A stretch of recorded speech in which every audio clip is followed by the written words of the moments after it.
Lecture में हम section 66 को बताएंगे। सेक्शन 66 वर्तमान में सबसे अधिक चर्चा में है। आप लोग सोच रहे हो क्यों चर्चा में है? जी हाँ दोस्तों, अभी कोलकाता में गैंग रेप की घटना हुई है। गैंग रेप नहीं, एक डॉक्टर के साथ रेप हुआ है। उस रेप में क्या हुआ, लड़की के साथ रेप किया गया, उसकी हत्या कर दी गई। आप लोग सोच रहे होंगे कि इस धारा से क्या समझ हम। सेक्शन 66 यह कहता है, अगर कोई व्यक्ति किसी महिला के साथ या किसी लड़की के साथ रेप करता है जिससे उसकी स्थिति मृत्यु की हो जाती है या फिर वो विकृतिशील अवस्था में चली जाती है, तो उसे सेक्शन 66 के तहत दंडित किया जाएगा और उसे मृत्यु दंड तक का प्रावधान है। जो कोलकाता में रेप घटना हुई है इसमें यही हुआ था। उसमें रेप किया गया पहले उसके साथ, उसके बाद उसकी मृत्यु कारित कर दी गई, जो कि सेक्शन 66 के दायरे में आता है। क्या दोस्तों, अगर मामला की सुनवाई सही से हो, 2 महीने के अंदर जो कोलकाता रेप कांड का आरोपी है, मैं उसका नाम नहीं लेना चाहता, नहीं उसके नाम से घिन आती है, उसे फांसी सजा दिया जाएगा। ये सेक्शन 66 यही कहता है कि पीड़िता की मृत्यु या विकृतिशील अवस्था कारित हो जाती है तो उसे सेक्शन 66 के तहत मृत्युदंड का सजा दिया जाएगा, जो उसके साथ इस स्थिति को उत्पन्न करता है। अब बात करते हैं सेक्शन 67। सेक्शन 67 यह कहता है, अगर पति और पत्नी के बीच शादी के बाद न्यायिक प्रतिकरण में रह रहे हो, आप सभी को पता होगा कि शादी के 3 साल तक तलाक नहीं हो सकता है। तलाक कब होता है? शादी के 3 साल बाद। उस समय तक पति और पत्नी में रिश्ते अगर अच्छे नहीं हैं, दोनों में न्यायिक प्रतिकरण हो सकता है।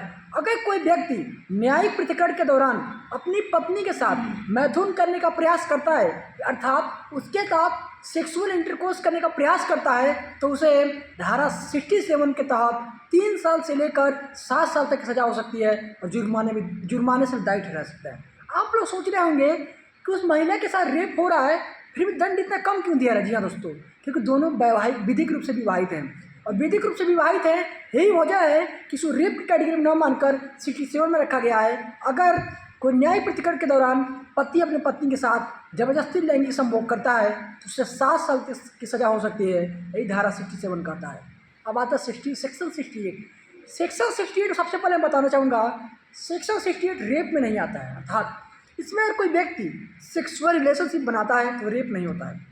रेप के अलग होता है। आप लोग सोचें रेप से अलग क्या होता है? जी दोस्तों, रेप में क्या होता है कि जबरदस्ती करके कोई किसी महिला के साथ सेक्सुअल इंटरकोर्स करता है, लेकिन इसमें जबरदस्ती नहीं किया जाता है। महिला अपनी सहमति से लैंगिक संभोग करती है, लेकिन वह सहमति आप लोग को बता दूँ प्राधिकारवान व्यक्ति के द्वारा ली जाती है। प्राधिकारवान व्यक्ति तत्पर, मान लीजिए किसी कंपनी में, कोई कंपनी में एक लड़की हो और वो कंपनी का जो मैनेजर है वो हो, तो वो लड़की को यह बोले कि तुम मेरे साथ सेक्सुअल इंटरकोर्स करो, मैं तुम्हारा प्रमोशन कर दूंगा। यह सब सेक्शन 68 में आ जाएगा। प्राधिकारवान व्यक्ति अगर किसी साथ संभोग करता है तो रेप नहीं माना जाएगा। कि रेप के डिफिनीशन में साफ साफ मैंने कल बताया था कि महिला की इच्छा के विरुद्ध होना चाहिए, लेकिन इसमें इच्छा के विरुद्ध नहीं है, प्रलोभन नहीं कर रहा है। सीधे प्राधिकारवान व्यक्ति द्वारा अगर कोई रेप की घटना की जाती है तो वह बलात्कार नहीं होता, लेकिन हाँ, इसमें दंड 10 साल तक की सजा इसमें हो सकती है। यह हमारा धारा 68 कहता है। अब हमारा धारा 69 आप सभी के लिए सबसे महत्वपूर्ण धारा, जो यह धारा है जो भारतीय न्याय संहिता आने के बाद सोशल मीडिया पर सबसे ज़्यादा ट्रेंड किया हुआ है, और धारा 69 है। अब 69 आने का कारण क्या था? 69 कारण आने का कारण यह था कि हाईकोर्ट में, डिस्ट्रिक्ट कोर्ट में इतना मामला आ रहा था कि कोई लड़का है जो लड़की से कहता है कि मैं तुम्हारे साथ शादी करूंगा, और शादी का झांसा देकर उसके साथ दुष्कर्म करता है, तो लड़का जो कहता है मामला न्यायालय में जाता था उस समय, क्योंकि उस समय सेक्शन 69 नहीं था।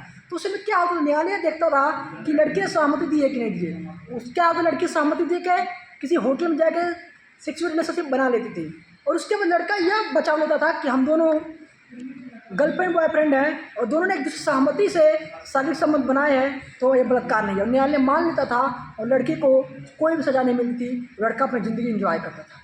तो न्यायालय को सरकार भी लगा ये तो बहुत गलत बात है, लड़की के मर्यादा से खिलवाड़ किया जा रहा है, फिर धारा 69 लगाया है। तो आपको 69 क्या कहता आपको बताता हूँ। अगर कोई व्यक्ति है जो अपनी प्रेमिका को यह बोलता है कि मैं तुम्हारे साथ शादी करूँ, क्या बोलता है? मैं तुम्हारा शादी करूँगा, तुम मेरे साथ सेक्सुअल इंटरकोर्स करो।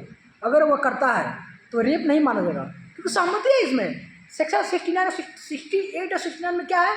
दोनों में सहमति है, दोनों को रेप नहीं माना जाएगा। लेकिन हाँ दोस्तों, रेप तो नहीं है, लेकिन अगर कोई धोखा देकर प्रवंचना को साधनों के द्वारा किसी महिला को यह विश्वास दिलाता है कि मैं तुमसे शादी करूंगा, शारीरिक संबंध बनाता है, तो सेक्शन 69 का दायी होगा और उससे 10 साल तक की सज़ा हो सकती है और जुर्माने से भी दायी ठहराया जाता है।